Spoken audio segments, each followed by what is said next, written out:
What happens when two powerhouse voices collide in a way nobody saw coming? When Faith Hill, country music royalty, sits down with Kelly Clarkson for what should have been a routine interview, but instead becomes one of the most explosive moments in daytime television history. This isn't just about music, this isn't just about celebrity drama. This is about respect, authenticity, and what happens when two very different philosophies about the music industry come face to face in front of a live studio audience. Before we dive into this incredible confrontation, make sure you hit that subscribe button and drop a comment below telling me what you think really caused this clash. Now, let's get into what went down. The Kelly Clarkson show set is buzzing with its usual energy. The audience is excited, Kelly's band is warming up, and everyone expects another feel-good interview with one of country music's biggest stars. Faith Hill walks out to thunderous applause, looking every bit the superstar she's been for decades. She's wearing a sleek black blazer, her blonde hair perfectly styled, and that confident smile that's graced countless magazine covers. Kelly greets her with genuine enthusiasm. "Faith Hill, everybody, thank you so much for being here. It's such an honor." Faith settles into the guest chair, crossing her legs elegantly. "Thanks for having me, Kelly. Love what you've done with the place." The conversation starts innocently enough. Kelly asks about Faith's latest project, her family life with Tim McGraw, and her experiences in the music industry. Faith answers with practiced ease, sharing stories about touring and recording that have the audience laughing and applauding. Everything seems perfect, exactly what you'd expect from two seasoned professionals. Then Kelly shifts gears. "You know, Faith, I've always admired how you've managed to stay relevant in country music for so many years. The industry has changed so much, especially with social media and streaming. How do you adapt to stay current with younger audiences?" Faith's smile falters slightly, just for a moment, but she recovers quickly. "Well, Kelly, I think the key is staying true to who you are. Real music, real emotions, that never goes out of style." Kelly nods enthusiastically. "Absolutely, but don't you think artists today have to be more, I don't know, performative? More willing to share every aspect of their lives online? I mean, look at artists like Taylor Swift or even newer country stars. They're constantly engaging with fans on social platforms." There's a subtle shift in Faith's posture. She leans back slightly, her media-trained smile becoming a bit more forced. "I suppose everyone has their own approach, Kelly. I've always believed that the music should speak for itself." Kelly, perhaps not sensing the slight tension, continues. "But isn't that a bit old school? I mean, fans today want that connection. They want to feel like they know you personally. Don't you think there's value in being more open, more accessible?" Faith's eyes narrow almost imperceptibly. "Are you suggesting that my approach to connecting with fans is somehow inadequate?" The audience shifts uncomfortably. Kelly realizes she may have touched a nerve. No, that's not what I meant at all. I just think there are different ways to connect, and maybe exploring new methods could, open doors." "Open doors," Faith repeats slowly, her voice taking on a cooler tone. "Kelly, I've been opening doors in this industry since before social media existed. I've sold over 40 million albums worldwide, had multiple #1 hits, and built a career based on talent and hard work, not on posting what I had for breakfast." Kelly tries to lighten the mood. "Of course, Faith, your accomplishments speak for themselves. I was just saying that maybe there's room for both approaches." Faith sits up straighter, her professional facade beginning to crack. "Both approaches. Kelly, let me ask you something. When you won American Idol, was it because of your Twitter followers or because you could actually sing?" The question hangs in the air like a challenge. Kelly's smile becomes more strained. "Well, obviously, it was about the singing, but that was a different time. Faith, the landscape has changed, has it really?" Faith's voice is getting sharper. "Or have we just convinced ourselves that talent isn't enough anymore? That we need to cheapen ourselves by sharing every intimate detail of our lives just to sell records?" Kelly shifts in her chair, clearly uncomfortable but trying to maintain her host's composure. "I don't think connecting with fans is cheapening yourself, Faith. I think it's evolution." "Evolution?" Faith lets out a short laugh that doesn't reach her eyes. "Kelly, I've watched this so-called evolution turn music into a popularity contest where followers matter more than vocal range, where controversy generates more buzz than a beautiful ballad." The studio audience is dead silent now. Even Kelly's usually animated band members have stopped their casual banter and are watching the exchange intently. Kelly tries one more time to steer the conversation back to safer waters. "Faith, I think we might be talking about two different things here." Faith leans forward, her voice dropping to a more intense tone. "No, Kelly, I think we're talking about exactly the same thing. We're talking about what it means to be a real artist in an age of manufactured personas and artificial connections." Chat controls. Kelly's face flushes slightly, but her voice remains steady, though there's a new edge to it. "Faith, I respect your perspective. I really do. But I don't think adapting to how audiences consume media today makes someone less of an artist." Faith's eyes flash. Consume. There's that word. When did music become something to consume rather than something to experience? When did we start treating songs like fast food? That's not fair, Kelly responds, her own composure beginning to slip. Just because the delivery method changes doesn't mean the art is diminished. Some of today's artists are incredibly talented. Faith raises an eyebrow. Some, yes, but how? Many of them would survive without autotune, without viral marketing campaigns, without their teams creating fake controversies to keep them trending. Kelly's jaw tightens. Are you implying that artists who use modern tools and marketing strategies aren't legitimate? I'm not implying anything, Kelly, I'm saying it outright. Faith's voice cuts through the studio like a blade. When I started, you lived or died by your voice, your songs, your ability to connect with an audience through pure talent. Now it's about how many likes you get on a video of you lip-syncing. In your kitchen, Kelly leans forward, her media training battling with her personal feelings. Faith, that sounds pretty dismissive of an entire generation of artists who are working just as hard as you did, just in different ways. Different ways, Faith laughs. But it's not a pleasant sound. Kelly, let me tell you about working hard. Working hard is touring 300 days a year, singing live every single night. No backing tracks, no second chances. Working hard is writing songs that come from your soul, not from a committee of songwriters trying to craft the next viral hook. Kelly's voice rises slightly. And you think today's artists don't do that? You think they don't tour, don't write, don't put their hearts into their music? Faith doesn't back down. Some do. Many don't. And the ones who don't are often the ones getting the biggest rewards because they're playing the game better, not because they're making better music. Or maybe, Kelly says, her voice getting stronger, maybe you're having trouble accepting that the industry has moved forward and left some approaches behind. The words hang in the air like a gauntlet thrown down. Faith's face goes completely still, her eyes locked on Kelly's. Excuse me. Kelly realizes she may have gone too far, but she doesn't retreat.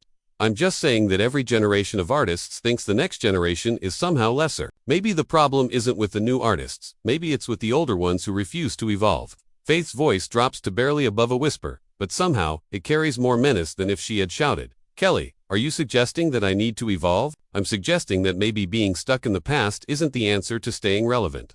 Kelly replies, her own voice now matching Faith's intensity. Faith slowly uncrosses her legs and sits up even straighter. Stuck in the past. Kelly, let me explain something to you. What you call being stuck in the past, I call having standards. What you call evolution, I call compromise. Kelly shakes her head. That's incredibly condescending. Faith, you're basically saying that anyone who approaches music differently than you is compromising their integrity. If the shoe fits, Faith says coldly. The audience is completely silent now. You could hear a pin drop in the studio. Even the camera operators seem frozen, unsure whether to keep rolling or stop what's clearly becoming a disaster. Kelly takes a deep breath, trying to regain control of her own show. Faith, I think we need to step back here. We're both passionate about music. We both care about artistry. Do we? Faith interrupts, because from where I'm sitting, it sounds like you care more about defending a system that values marketability over musicality. Kelly's eyes flash with anger. That's not true, and you know it. I've built my entire career on showcasing real talent, real voices, real artists. Have you, though? Faith tilts her head, studying Kelly like she's a specimen under a microscope. Or have you built your career on being palatable, being safe, being exactly what the industry wanted you to be?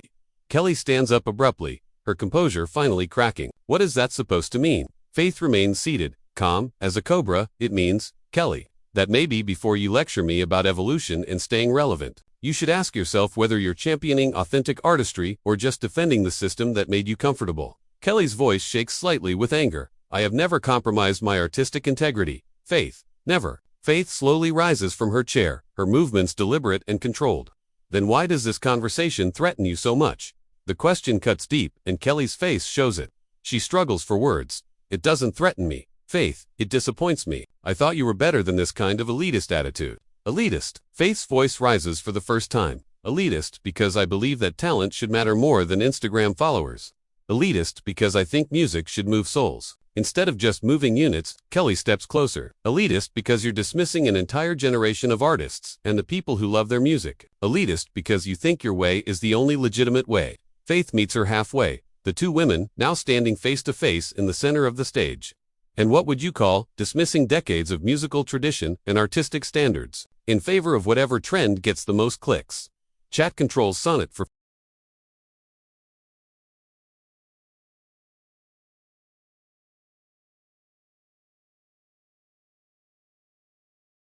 Kelly's voice trembles with barely contained fury. I'd call it growth. Faith, I'd call it recognizing that music doesn't belong to one generation or one way of thinking. Faith's laugh is sharp and bitter. Growth. You want to talk about growth? Let me tell you what I've watched grow. Kelly, I've watched the music industry grow more shallow, more manufactured, more concerned with viral moments than with creating something lasting. And I've watched it grow more inclusive, more diverse, more accessible to artists who might never have had a chance under your precious old system. Kelly fires back, her voice gaining strength. Faith takes a step closer, her voice dropping to a dangerous whisper. Accessible. Kelly, do you know what's not accessible? Talent. Real, undeniable. Can't fake it. Talent. And no amount of social media strategy can change that. Kelly doesn't back down. You're right. Faith. Talent can't be faked, but neither can connection, authenticity, or the ability to speak to people where they are, not where you think they should be, where they are. Faith's voice rises again. Where they are is scrolling through their phones, consuming music like it's disposable entertainment, never sitting with a song long enough to let it change them. Kelly shakes her head violently. That's such a narrow, judgmental view. You're acting like every fan who discovers music through TikTok or Spotify is somehow less worthy than fans who bought albums in record stores. Faith's eyes blaze. I'm acting like music used to matter more than the platform it was played on. Music still matters. Faith, Kelly's voice cracks with emotion.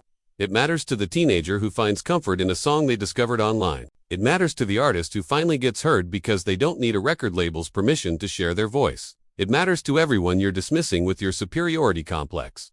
Faith goes completely still. Superiority complex. Kelly realizes she's crossed a line, but she's too angry to care now. Yes, Faith, you're standing here acting like you're the guardian of some sacred musical tradition, looking down on anyone who doesn't do things exactly the way you did them. 30 years ago. Faith's voice becomes ice cold. 30 years ago. Kelly, let me remind you of something. 30 years ago, artists had to earn their place. They couldn't auto-tune their way to a record deal. They couldn't buy followers to create fake buzz. They had to stand on a stage and prove they belonged there, and they still do. Kelly shouts, her composure completely gone now. Every single night. In venues big and small, artists prove themselves. Just because they also happen to share their lives online doesn't make them less legitimate. Faith stares at her for a long moment, then speaks with devastating calm. Kelly, do you want to know what I think the real problem is here? Kelly crosses her arms defensively. Please, enlighten me. I think you know I'm right. Faith says quietly, I think somewhere deep down, you know that something essential has been lost. And instead of admitting that, you're defending a system that turned music into content and artists into influencers. Kelly's face goes white, then red. How dare you tell me what I think? How dare you assume that because I don't share your narrow-minded view of the industry, I must be in denial? Faith doesn't flinch, because if you truly believed what you're saying, Kelly, this conversation wouldn't be making you so angry. I'm not angry because you're right. Kelly's voice shakes. I'm angry because you're being cruel and dismissive to an entire generation of artists who work just as hard as you ever did. Faith picks up her purse from beside the chair, her movements deliberate and final. Kelly, I've spent my entire career working with artists, mentoring younger singers, supporting new talent, but I won't pretend that participation trophies are the same as earned victories. Kelly watches her, realizing what's happening. Faith, where are you going? Faith turns back to face her. I'm leaving, Kelly, because this isn't an interview anymore. It's become something I won't be part of. What exactly do you think this has become? Kelly demands. Faith's voice cuts through the studio like a final judgment, a perfect example of everything I've been talking about. Drama for the sake of drama. Controversy for the sake of content. This conversation will probably get more views than any discussion about actual music ever would. Kelly's face flushes with anger and embarrassment. So you're just going to walk away? You're going to create this whole confrontation and then leave? Faith pauses at the edge of the stage. I'm going to leave before I say something I'll regret about a fellow artist, even one who seems more interested in defending mediocrity than celebrating excellence. The words hit Kelly like a slap. Mediocrity. Are you calling me mediocre, Faith? Faith turns around one last time, her expression sad rather than angry. Now I'm calling this whole situation mediocre. Kelly, this need to turn every difference of opinion into a public spectacle. This inability to have a real conversation about art without it becoming a battle. Kelly's voice breaks slightly. You started this, Faith. You came on my show and attacked everything I stand for. Faith shakes her head slowly. I came on your show to talk about music, Kelly. Real music. Lasting music. Instead, we've turned it into exactly the kind of shallow drama that's replacing genuine artistry. Don't you put this on me, Kelly calls after her as Faith heads toward the exit. Don't you dare make me the villain in your story about the decline of music. Faith stops walking but doesn't turn around. Kelly, you're not the villain. You're just part of a system that's forgotten what we're supposed to be fighting for. And what's that? Kelly shouts, her voice echoing in the silent studio. Faith finally turns back, and for a moment, her armor cracks, showing genuine sadness. The music. Kelly, it was always supposed to be about the music. With that, Faith Hill walks off the Kelly Clarkson show stage, leaving behind a stunned audience, a shaken host, and a moment that no one in that studio will ever forget. The cameras keep rolling as Kelly stands alone in the center of her stage, struggling to find words that will never come. So there you have it, one of the most shocking confrontations in daytime television history. Two incredibly talented women, two different philosophies about music and artistry,